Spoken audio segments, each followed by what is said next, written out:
This is Democracy Now!, democracynow.org, The Quarantine Report. I'm Amy Goodman. We begin today's special looking back at the uprising against police brutality and racism following the police killing of George Floyd in Minneapolis on May 25th. The protests helped shift public opinion on policing and systemic racism, with Defund the Police becoming a rallying cry of the movement. Well, for more on the historic protests, we turn to the legendary activist and scholar Angela Davis, professor emerita at the University of California, Santa Cruz. For half a century, Angela Davis has been one of the most influential activists and intellectuals in the United States and an icon of the Black liberation movement. I interviewed her in early June and asked her if she thought this moment is truly a turning point. This is an extraordinary moment. I've never experienced anything like the conditions we are currently experiencing. The conjuncture created by the COVID-19 pandemic and the recognition of the systemic racism that has been rendered visible under these conditions because of the disproportionate deaths in Black and Latinx communities. And this is a moment I don't know whether I ever expected to experience. When the protests began, of course, around the murder of George Floyd and Breonna Taylor and Ahmaud Arbery and Tony McDade and many others who've lost their lives to racist state violence and vigilante violence. When these protests erupted, I remembered something that I've said many times to encourage activists who often feel that the work that they do is not leading to tangible results. I often ask them to consider the very long trajectory of Black struggles, and what has been most important is the forging of legacies and new arenas of struggle that can be handed down to younger generations. But I've often said, one never knows when conditions may give rise to a conjuncture such as the current one that rapidly shifts popular consciousness and suddenly allows us to move in the direction of radical change. If one does not engage in the ongoing work, when such a moment arises, we cannot take advantage of the opportunities to change. And of course, this moment will pass. The intensity of the current demonstrations cannot be sustained over time, but we will have to be ready to shift gears and address these issues in different arenas, including, of course, the electoral arena. Angela Davis, you've long been a leader of the critical resistance movement, the abolition movement. And I'm wondering if you can explain the demand as you see it, what you feel needs to be done around defunding the police, and then around prison abolition. Well, the call to defund the police is, I think, an abolitionist demand, but it reflects only one aspect of the process represented by the demand. Defunding the police is not simply about withdrawing funding for law enforcement and doing nothing else. And it appears as if this is the rather superficial understanding that has caused Biden to move in the direction he's moving in.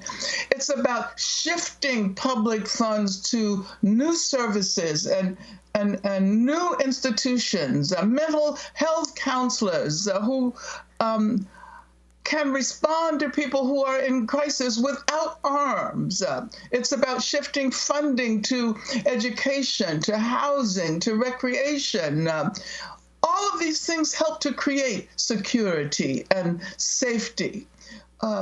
It's about learning that safety, safeguarded by violence, is not really safety. And I would say that abolition is not primarily a negative strategy. It's not primarily about dismantling, getting rid of, but it's about re-envisioning. It's about building anew. And I would argue that abolition is a feminist strategy, and one sees in these abolitionist demands that are emerging the pivotal influence of feminist theories and practices. Explain that further. I want us to see feminism not only as addressing issues of gender, but rather as a methodological approach of understanding the intersectionality of struggles and issues. Abolition feminism counters carceral feminism, which has unfortunately assumed that issues such as violence against women can be effectively addressed by using police force, by using imprisonment as a solution. And of course, we know that Joseph Biden in 1994, who claims that the Violence Against Women Act was such an important moment in his career, the Violence Against Women Act was couched within the 1994 Crime Act, the Clinton Crime Act.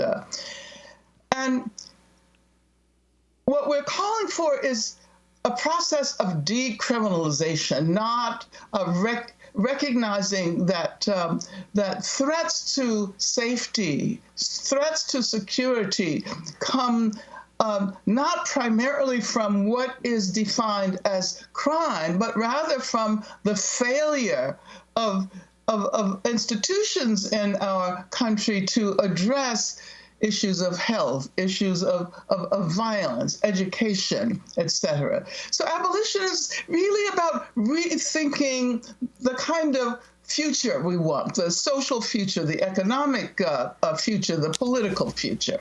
It's about revolution, I would argue.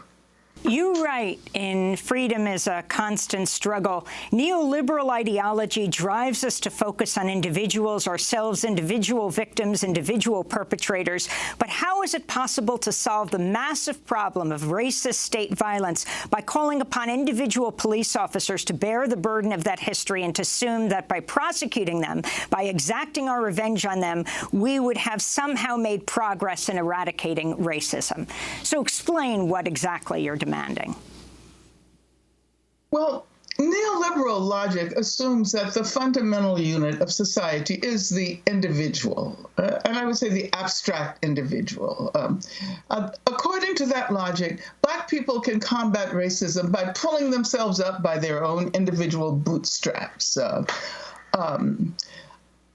That logic recognizes, or fails rather, to recognize that there are institutional barriers that cannot be brought down by individual determination. If a Black person is materially unable to attend the university, the solution is not affirmative action, they argue, but rather the person simply needs to work harder, get good grades, and do what is necessary in order to acquire the funds to pay for tuition. Neoliberal logic deters us from thinking about the simpler solution, which is free education.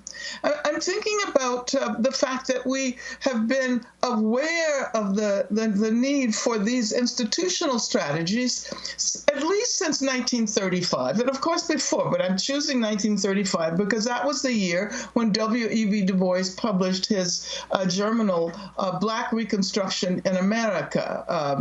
And the question was not what should individual Black people do, but rather how to reorganize and restructure post-slavery society in order to guarantee the incorporation of those who had been formerly enslaved.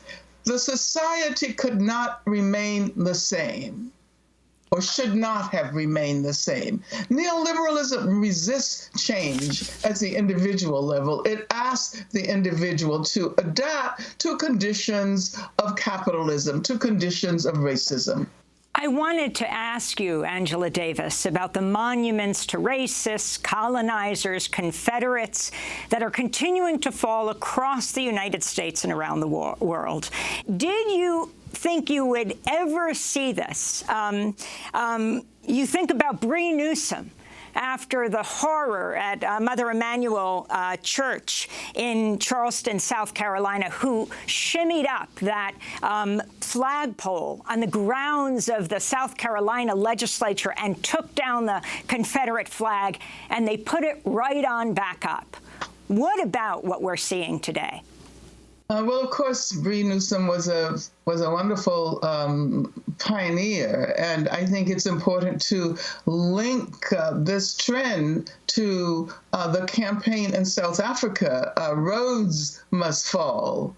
And of course, I think this reflects the extent to which we are being called upon to deeply reflect on a role of historical racisms that have brought us to the point where we are today. Racism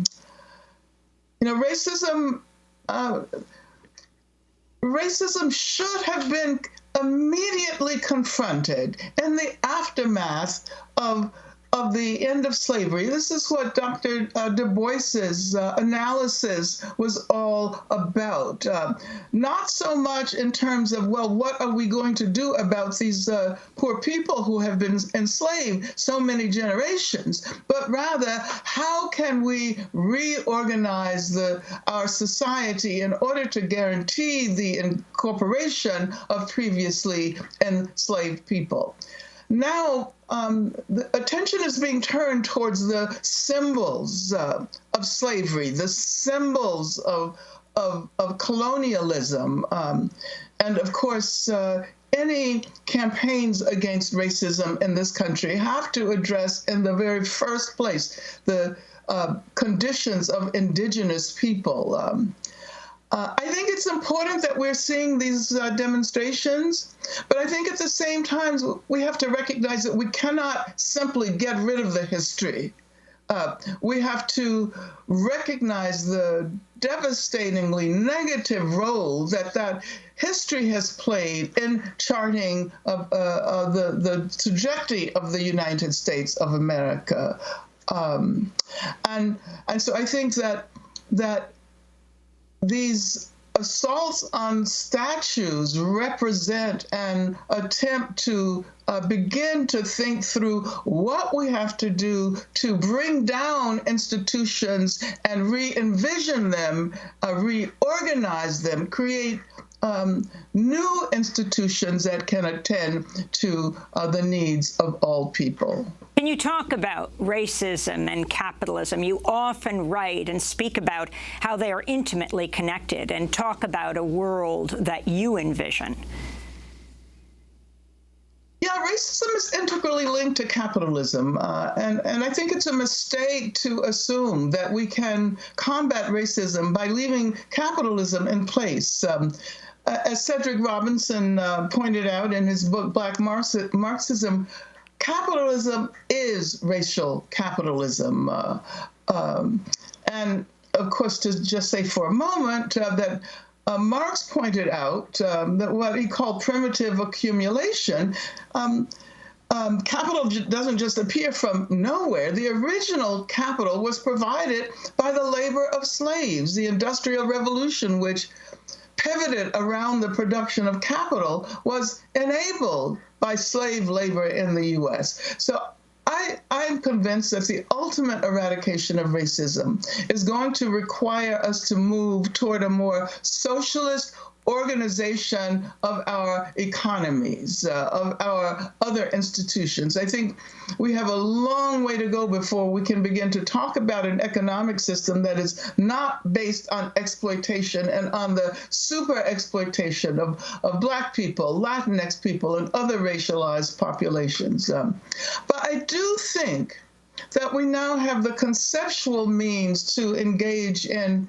discussions, popular discussions about capitalism. Occupy gave us new language. The notion of the prison industrial complex requires us to understand the globalization of capitalism.